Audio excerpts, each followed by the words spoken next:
ñooñu c'est des alliés amuñu des ordres à recevoir de Pastef. Ils n'ont pas d'ordre à recevoir de Pastef. waxu leen ak ñoom itam. Officiellement dégguma ko mais man personnellement maa xalaat ni amul kenn ci ñoom ku réeroo ak Ousmane Sonko mais Ousmane nag du jël xeexam di ci boole koo xam ne yoonam newu ci et je suis sûr que buñ ko waxee wax na leen ni leen toog leen foofu ngeen liggéey mais ñun Pastef ñun lii la ñuy def. ok kon ñooñu jàppeewu leen. non man personnellement non du tout. Okay. C'est nos alliés c'est nos amis. On n'a rien à leur dire ñun Pastef ñoo joxe ndigal ça ne concerne que les patriotes ñoom nag c'est pas des patriotes et ensuite li ñu doon liggéey man sama souhait moo doon ñu àggale ko pour le bien du pays. tudd nga sànq congrès bi ngeen dëgmal. lan moo ci seen objectif ci congrès bi. ñetti objectif la am léegi sax def nañ ko ñeent. D'abord nous avons de nouveaux textes. Il n'y a que le Congrès qui peut les valider texte yi rek bari na mais ñaar lañ ci wax yi essentiel moom la nit ñëpp xam muy règlement intérieur bu bees statut bu bees suñu jógee ci loolu autour de Pastef ça fait plus de 5 ans que soit des mouvements soit des partis politiques ou des associations ñi ngi ñëw di tourner autour de Pastef dans le but de se fondre dans Pastef mais il y a que le Congrès qui peut le valider mooy deuxième point bi le troisième point mooy il fallait que ñu élire un président de parti pendant 6 ans ñetti objectif yooyu mooy la journée du 6 léegi nag ñu greffe fi une journée du 7 où le parti va présenter le nouveau président ba pare may que la possibilité de s'exprimer devant ses frères. Mais vu la situation maintenant, nous allons donner notre intention d'investir Ousmane Sonko. Parce que j'espère qu'il passera parce qu'il est le seul candidat. Il est le seul candidat. Donc s'il passe, nous comptons donner notre intention de l'investir comme notre candidat en 2019. Pratiquement, l'intention sera officielle. Mais le fait, il faut que ça passe par la harpe. Ñoo koy def jaar ko fi ñu ko war jaar norme voilà haute autorité ñoo xool fi ñu koy jaarale ak na mu war a jaarale ba ñu mën a accorder ni mais cette fois-ci c'est acquis Ousmane est le candidat de Pastef. Mais on va donner notre intention ce jour-là. Donc c'est 4 points là. su ngeen génnee ci congrès bi lan mooy changer ci doxinu Pastef concrètement. Mais beaucoup de choses, l'application stricte du règlement intérieur et du statut, la recomposition du bureau politique, ensuite redynamiser le parti. Donc le président du parti qui pendant 2 ans, de par sa fonction xawoon na sori askan bi tey ji am na jot bu bare boo xam ni tey même le Nemmeeku Tour qu'on a toujours voulu am te amul il pourra le faire jege parti bi redynamiser ko kon ne incha allah ñu dem.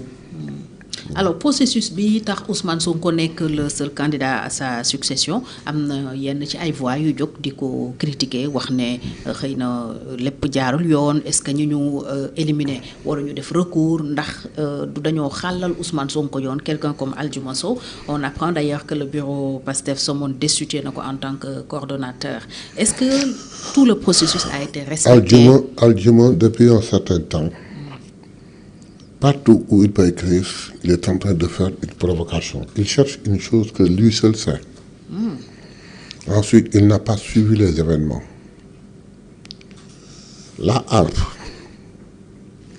a ouvert le dépôt de candidature en donnant les conditions. Tout le monde est au courant. D'une clôturé, il a donné la liste des 6 candidats. Après dépouillement, ils se sont rendus qu'il n'y a qu'un seul candidat moo matal lépp mu dindi 5 yi parmi ces 5 il y en a 2 yu def recours malgré le recours ñoom ba tey àgguñu ci li ñu wax donc il n'y a qu'un seul candidat moo matal complètement donc Aldiouma yàq moo ko tax a jóg moom su ma doon moom dafa am dafay gëm boppam te aljuma waroon na am kersa di yëkkati baatam ci Pastef ba mu mettee dafa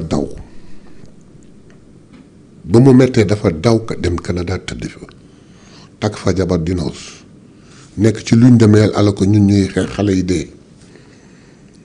C'est après la ñëw bi mu dalee mu ñëw ñu jël nguur gi mu toog un certain temps kenn nommé wu ko de votre antenne je l'interpelle su fekkee li may wax du dëgg j'ai capturé son poste au niveau du bureau politique maa ngi ko denc lii may wax bis bu ko weddee ma publier ba poste bi dafa saalit. kañ la saalit. ci biir bureau politique la def benn poste saalit bu bodo. bi ngeen di xeex. bon non boobu gañe nañu ba pare bi ñuy xeex dafa daw. bi ñu gañee ba pare ñëw kenn nomewu ko mu saalit. ba am ñu ko yedd mu dindi ko mais ce qu'il ne sait pas c'est que capturé nañ ko denc ko. parce que dafa doon xaar nomination. ba mu yéex. ce n'est que 15 jours ou 20 jours après lañ ko nommé mu dem donc lui waroon na modérer ay waxam te foofu mu toog Pastef fa tax bi muy xas tey foofu mu toog ñi dee ak ñi lagañ ak ñi làggi ñoo tax fa mu toog ñun ñu toogoon di xeex ñoo tax que waroon nañu mën a jox cër bu mënta noppi it mu modérer ay waxam rafetal ko. alors donc loolu mooy seen objectif au congrès. des na dama koy fàttali rek. que aljuma nag bu noppiwul. dinañu wax ce qui s'était passé le jour des élections de 2019. élection présidentielle. 2019 bis bu noppiwul. lan moo dinañu wax li xew non duñ ko wax tey j'ai dit bis bu noppiwul dinañu wax li xewoon. pour ñëpp xam mooy kan. qu'il se taise. que nañ ñu bàyyi ñu dox ak suñu parti moom bu ko ñemee qu'il démissionne de notre parti et qu'il rejoigne la coalition bi nga xam ne ñoom la jox bopp sañ na ko def te noppal nu nous ne sommes pas ses adversaires voilà loolu laa ci am. d'accord Yacine Fall lan mooy problème. très bien amoon au ministère de la très bien j'avais commencé bëgg woon dagg sujet bi. vous savez. La décision, le renvoi du Premier ministre, nous avons accès sur la déclaration de Ousmane Sonko. Limogeage Ousmane Sonko. Mais je suis dans l'hémicycle à l'Assemblée nationale, moi, question d'actualité. Nous posons une question, la ministre Yacine Fall, elle a touché du doigt le premier problème. En parlant de la justice, l'interdit, de la réduction des comptes et de la justice pour les martyrs. ba wax ni dossier yi li koy yéexal il faut ñu def benn audit pour xam lii lan la c'est hier que Ousmane a dit bu liggéeyam am lu jóge ca kaw kenn xamul fan la jóge ñëw anéantir ko booba xamaguma sax li Ousmane wax mais fi ma toog nii maa ngi je prends en témoin le doyen Alla Kane ma ne ma ne ko Yacine wax na de